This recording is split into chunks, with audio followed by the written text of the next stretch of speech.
Kakampi ng bayan. Kasangga ng masa. Kapanalig ng batas at hustisya. Attorney Danny Con. Abogado de Campanilla. Isang makahulugang gabi po sa inyong lahat. Maraming salamat at nagkasama-sama na naman po tayo. Muling pakikiisa at pagtutok dito sa programang nagbibigay linaw sa mga tanong ng bayan at tumutulong magbigay boses sa karaniwang Pilipino. Yes. Attorney Danny Con, Abogado de Campanilla. Kasama pong muli ang inyong Abogado de Campanilla. Ako po si Attorney Gabby Concepcion para sa isa na namang makabuluhan at napapanahong talakayan. Hey, thank you. Kakanta ba It's your tayo? turn. I know, right? Parang pareho tayo ng suot. Kakanta ba tayo sa ating gig? Anyway, maraming salamat, Gabi. Magandang gabi po sa lahat ng mga nanonood ngayon sa amin sa TVUP, YouTube Live, at Facebook Live. Maraming salamat po sa inyong patuloy na pagtangkilik sa amin. So kamusta na? Okay naman. Ay, parang hindi ka naman masyadong masaya. Oo nga, parang tinumang ngingiti ako. Yan, Parang ako. fake. Fake? You're such a fake. You're such a poser. Poser? Oh. Oy, bago yun. Poser. Diba? Hindi naman. Okay naman. Ako lang yung Nababahala. Oo, sana sana magsimula at matapos na. Ang alin? Maraming bagay. Di ba? Maraming bagay. Sana magsimula at matapos na. Dahil parang di ata natin kakayanan ng uncertainty. Di ba? Okay, bakit? Ay, sinabi ko na, ako po si PG Galang. Oo nga. Di ba? At saka kahit na Ako hindi nga mo ba? sabihin, alam nila Oo. yan. Pero ako nga ba si PG Galang? Oh, I don't know. Oo, You're diba? different today. Nagka-existential Oo. tayo, di ba? Diba? Kasi parang Oo parang nga. iba ang vibe mo today. Kasi, Mabait ba ang vibe ko today? Hindi, tahimik lang. Gano'n. Hindi naman. Not necessarily mabait. Tahimik lang ng konti. I think it's because of the scarf. The Oo. scarf, di ba? Sino ba to? Nasanib sa akin ng kabaitan ng scarf na to. Itago niyo na yung scarf na yun. Palagi niyong pasuot para palaging mabait. Mabait, oo. So, diba? dito po sa ating programa, tuloy-tuloy ang ating misyon sa 2026 na maghatid ng malinaw na payong legal, ipaliwanag ang batas sa simpleng paraan, at iugnay ito sa pang-araw-araw na buhay ng lahat ng mga mamamayan. Whether ito ay tungkol sa pamilya, sa relasyon, sa trabaho, negosyo, lahat-lahat. Ay lahat Importante. ng ginagawa natin, meron kaugnay na whether batas you yan. realize it or not. Everything has something to do with law. Correct. Diba? Kaya nga, madami rin mga akala nila abogado sila kung mag-argue. Ay, mas lalo na sa mga panahon ngayon, Oo, di ba? ay, Lahat nako. ng tao may opinion. Oo, di ba? Okay lang. Maganda lang naman may opinion, pero mahirap kung ikaw may opinion at ikaw may kapangyarihan. oo. Di ba? Everyone has opinion, but a person of power with opinion is a dangerous thing. Well, oo. And sometimes a little knowledge. And a little knowledge is a dangerous thing. Nako, madami dan may little knowledge talaga. Oo. So, nako, makisali po kayo sa aming usapan. Bukas ang ating himpilan para sa mga katanungang legal at usaping batas. So, tumawag lang po dun sa mga numbers na nakalagay dyan po sa So inyong mga for screen. Globe, you can always call us. It's 0954-310-0331. And for Smart, it's 0961-770-8807. Pwede rin sa Facebook. Parang sa mga smart users, so kung hindi masyadong smart, Mali ang number ko. mali ang number. Kaya wag na po kayong bibitaw dahil ngayong gabi ang batas ay para sa inyo Yes. at para sa inyo lamang. Simulan na natin ang ating talakayan dito sa Attorney Danny Con, Abogado de Campanilla.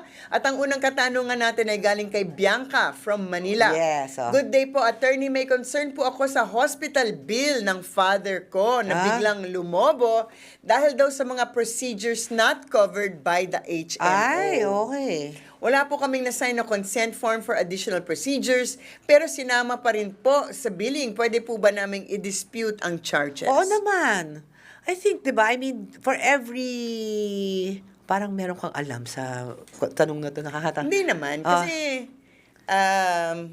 ano bang, syempre, HMO, di ba? Oo. So, meron silang listahan ng mga covered and not, Not covered, covered, by oo. the HMO. Ngayon, kasi wala naman silang na pinirmahang consent form for the additional Pero yung procedure. sa akin naman, kung kinakailangan ba talaga, hindi mo ba bayaran?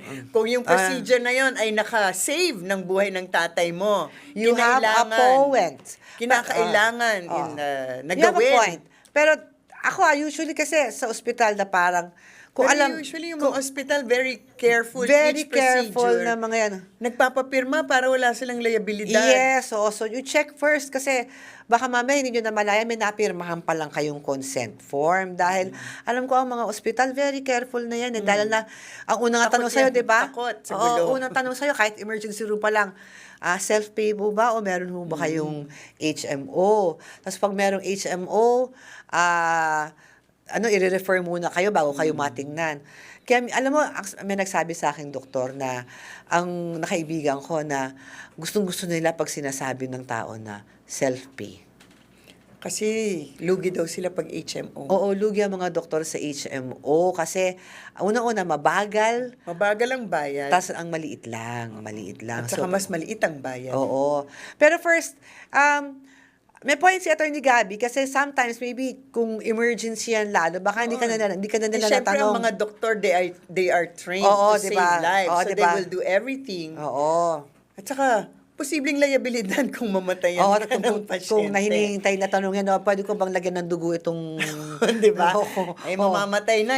Nag-aantay pa ng pirma. Oo nga. Pero okay, kung ang problema mo ay lumobo ang bill, ang tanong is not because of what's covered also, but kung pwede na ba kayong ma-discharge kahit na hindi nyo pa kayo bayad. Pwede, di ba? Pwede ngayon under the law is that you cannot be held, di ba? The patient cannot be held indefinitely in the hospital if you fail to pay. Ano ko, merong mga ano yan eh. Oo. Apparently, maraming may hidden. May hidden ano yan? Oo. Like what? Parang recently kasi meron kaming isang kaibigan na aksidente siya, motor. Oh. Di dinala sa pinakamalapit na ospital. Oh. Eh di syempre lumalobo ang Ang hospital bill. ang hospital bill. So kahit na mag-execute sila ng PM, ng promissory note, ayaw palabasin. Ano raw ang sabi? Reklamo nila yan sa ano? Pero pag private hospital at nasa pay ward, merong mga ganong regulations pa. So only on the charity ward ka pwedeng magsabi na PM? Parang merong kailangan natin gusto kong aralin yan. Ayoko rin Kasi magsabi ng hindi ako, Hindi baka ka mali ang sigurado. naaalala ko. Oo nga. Pero alam ko na unless meron silang usapan with the Department of Health or they are a public hospital. They Mga can ganyan. effectively withhold. Parang ano siya, parang siya, habang hindi ka nagbabayad, Yun na nga, di ba? It's a catch-22. catch-22 dahil nga, Pag hindi ka lumalabas, palaki naman Palaki, ang palaki. oo. Lalo na kung nasa ICU yung pasyente. Exactly, Diyos di ko, ba? halos Oo. 1 million yata parang kung gusto mo isang nang araw. kung gusto mo nang mabawasan yung mo. Anyway, sige, let's research on that. Next, we have a caller na pala. Uy, ang layo naman Amira, niya. Cagayan Valley. Oo nga. Hi, Amira. Hello po. Good evening. Ano matutulong namin sa'yo? Ano po kasi, may tindahan po kami. Mm-mm. Yung mama ko po yung nag-handle po nun. Ano, parang sari-sari Tapos- store? Apa. Okay. Tapos po, yung inaanak niya po na kapitbahay lang namin, Oh. umuutang po siya sa sari-sari store ni mama. Then Okay. pinagbibigyan naman po siya ni mama. Oo. Malapit sa kanya. Kaso po, yung utang po niya, nadadagdagan po na nadadagdagan. Then hindi naman po niya binabayaran. Aha. Umaabot na po siya sa 3K plus. Oh, malaki-laki Isang na. taon na po. Hindi pa rin po binabayaran hanggang ngayon. Ano po kayang pwedeng gawin namin? Una-una, para hindi na lumaki pa utang yan, wag nyo na siyang pautangin ng mas malaki pa sa 3K. Stop the bleeding, kumbaga. 3K. So, sabihan nyo si mama nyo, I'm sure siguro, ang bait siguro ng mami mo, no? Parang Opo. hindi niya mahindian yung inaanak niya. Ilang taon na yung inaanak niya? Nasa 20 plus po, Ay, 25 po ata. hindi na pala menor. Akala ko menor, 'di ba? May anak pa po. Oo nga. Bakit naman 3K lang hindi pa mabayaran? Pero siguro malaking amount niyo para sa kanya. Alam mo, una, wag niyo na muna siyang pautangin. Sabihin niyo sa mama mo na, ilan taon na ba mama mo? Ano na po, magsi-senior na po. O de, alam niyo una, siguro i-relieve niyo muna ang mami mo sa sari-sari duties at kayo na muna magbantay kasi mukhang kayang-kaya nung inaanak niyo ang iyong ang malambot na puso ng iyong mami. So, pangalawa yung sa 3,000, paano siya masisingil? Actually, kung legal, parang ang liit na amount para mag-bother ka na mag-demand letter. 'Di ba? Or Opo. 'di ba? Parang for me, for the amount of 3,000 for a year, mas mabuti pang wag yun na lang siya, just devise of ways na parang hindi na lumaki yun. Pero for you to recover that, baka through legal means, kaya ka tumatawag sa amin, baka mas malaki pa magastos mo trying to recover it through legal means than just being able to stop the bleeding of sa sari-sari store mo. Tingin ko, Amira. Okay po. Okay po. Pakiusapan nyo na lang, no? Oo. 3,000 Siyempre yung 3,000 sa ibang tao, malaki kasi. Oo, pero kanyari to be able to recover. Alam mo, ganito, okay, sa barangay. Kaibigan nyo ba yung barangay? Kapitbahay nyo eh. Kung siya ang punong barangay. Oo, di ba? Hindi, kahit papano, kahit hindi nyo ma-recover yung 3K, at least na ay barangay siya, hindi na uutang yan sa sari-sari store nyo. Kasi alam niyang pumapalag na yung mga anak ng kanyang ninang. Di ba, Apo. Amira? Opo. Gano'n na lang. Okay. Okay po. Okay. Okay, thank you. Okay, Thank ngayon you naman po. meron tayong text in question galing kay Joseph from Laguna. Hello po, attorney. May employer po ako na pinapapirma kami ng waiver na hindi kami pwedeng mag-file ng reklamo Ay. sa DOLE. Kahit na ano pang mangyari sa employment namin, legal po ba ang ganitong waiver? Of course not. Ilabas ang Oh, itak. nasa itak, di ba? Of course not. Ano ba naman yan? Di ba? Ano mga klaseng employer yan? So, ibig Diba? sabihin, oo, pwede kayo walang hihain na yung employer mo. Oo. At anong klase kayong empleyado kung pinirmahan niyo yan? Oo naman. Di ba? Wag kayong pipirma. Alam mo, kung pumirma ka dyan, you deserve your fate. Galit. Galit, parang, kung pumirma ka dyan, magdusa ka. Ganon, di ba?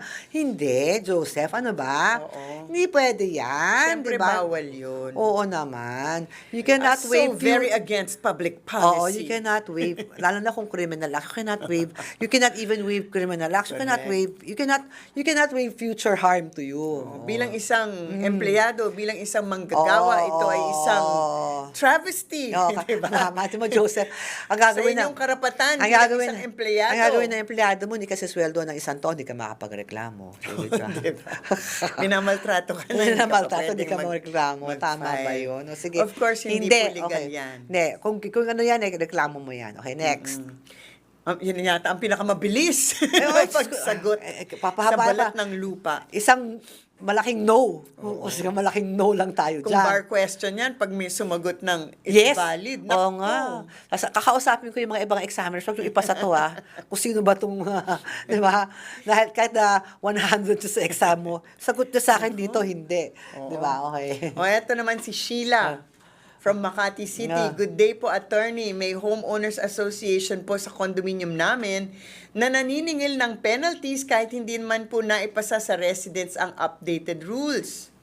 Pwede po ba silang maningil without proper notice? Siyempre hindi rin. Ang As mapaka-obvious. a general rule talaga, As a hindi naman pwede. general rule, penalties, lalo na sa mga homeowners association, 'di ba? Ay, ang dami nag-aaway ng mga kapitbahay diyan kung biglang Correct. magtaas nga lang ng dues na hindi sinasabihan ng ang madlang people, ang dami ng reklamo. At napapalitan ng mga homeowners association sa mga officers just for Pag pera that. ng pinag-uusapan, Oo. pag meron ng fine, pag meron ng kulong, dapat naman ay merong notice. Oo, diba? tsaka any interest at tsaka penalties, kailangan may notice. Oo. Sino ba to? Alam mo kung ikaw, Sheila, sa Makati pa, baka mataas ang ano. Depende naman. Ano na, Makati.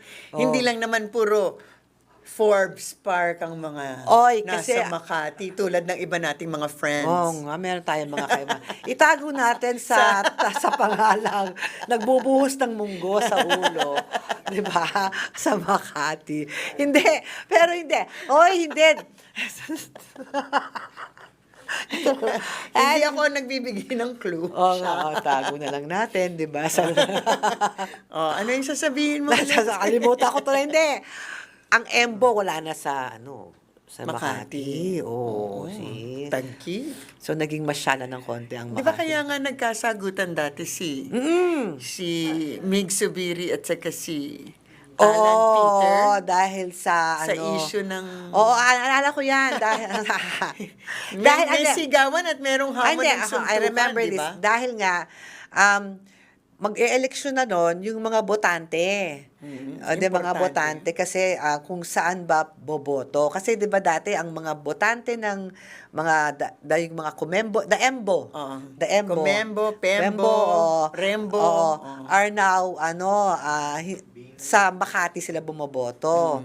Eh ngayon, since nailipat na ang Embo sa Taguig, hindi pa na-change ang Mga voters. ang voters registration ng mga yun. So kung pwede bang, paano ba ang mangyayari dyan?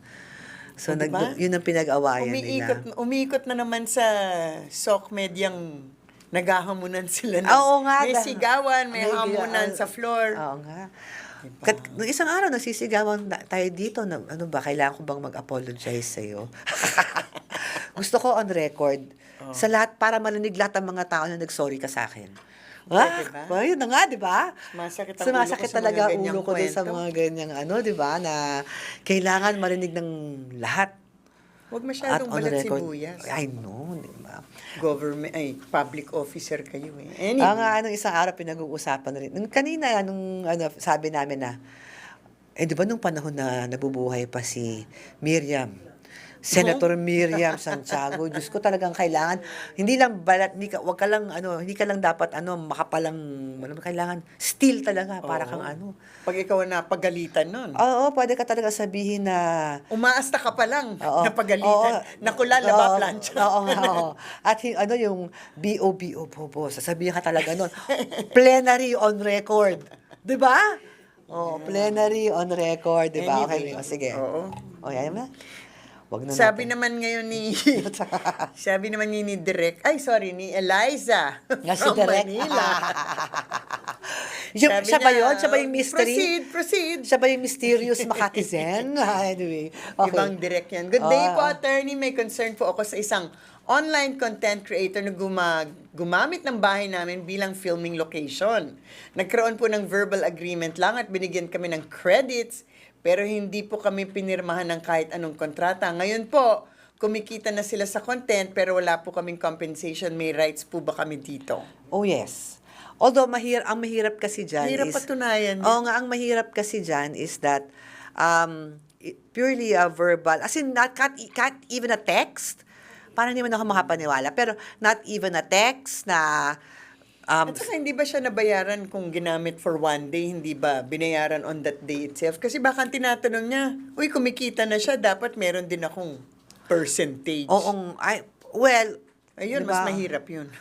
Diba, nagkaroon kami ng verbal pero binigyan kami ng, mukhang binigyan sila kaya pwedeng pakiakyat. Binigyan kami ng Pwedeng pakiakyat. Binigyan kami ng verbal credit.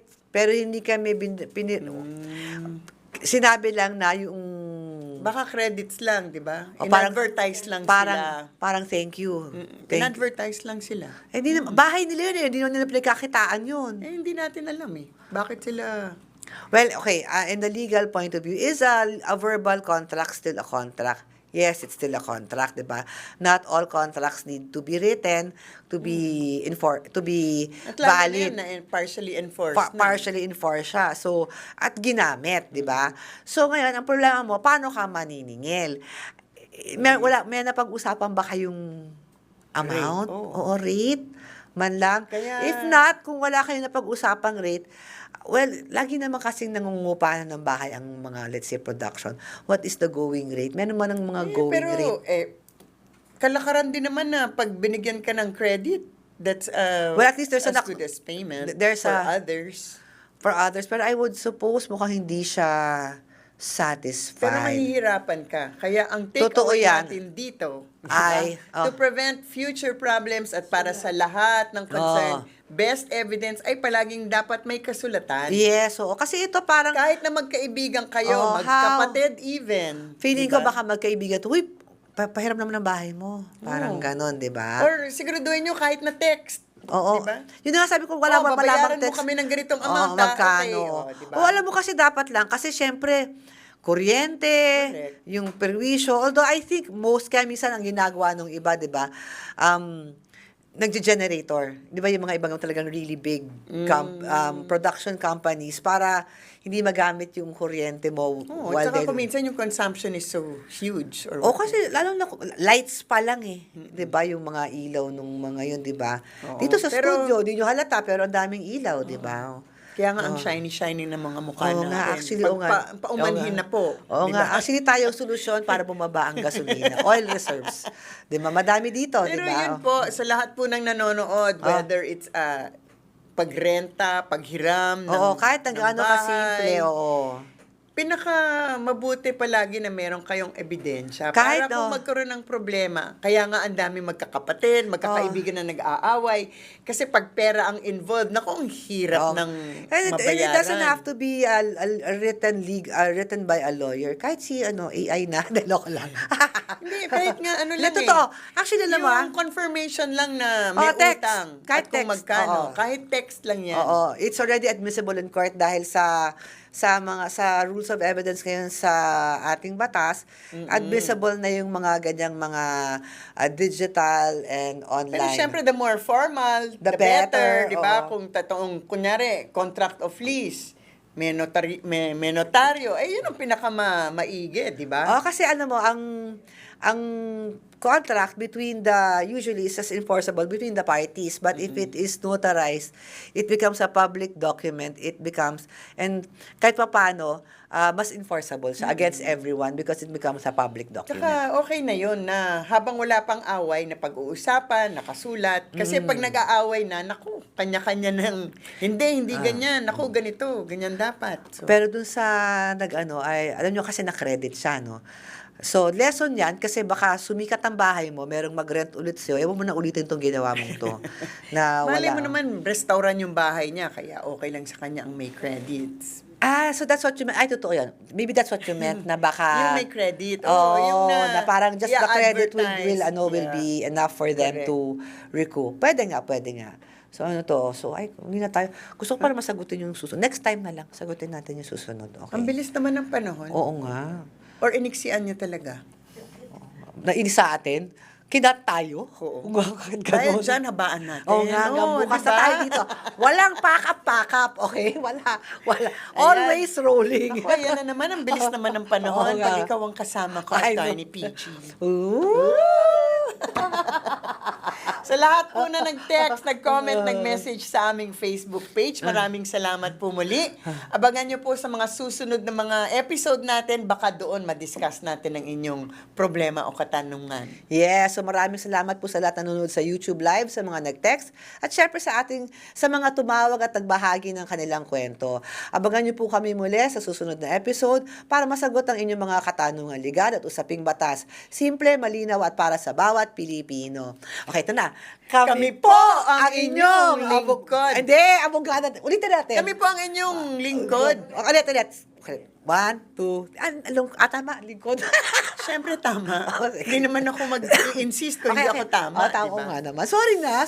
Okay, ready? In public, I'm saying, apologizing. Okay. I want it on record. Oh, yes, on record. I'm apologizing. Okay. Kami, So, 1, 2, 3. Kami po ang inyong lingkod at mga abogada de Campanilla. Oh, ikaw na pangalan mo. Ako po si Attorney Gabby At ako si Concepcion. Attorney PG.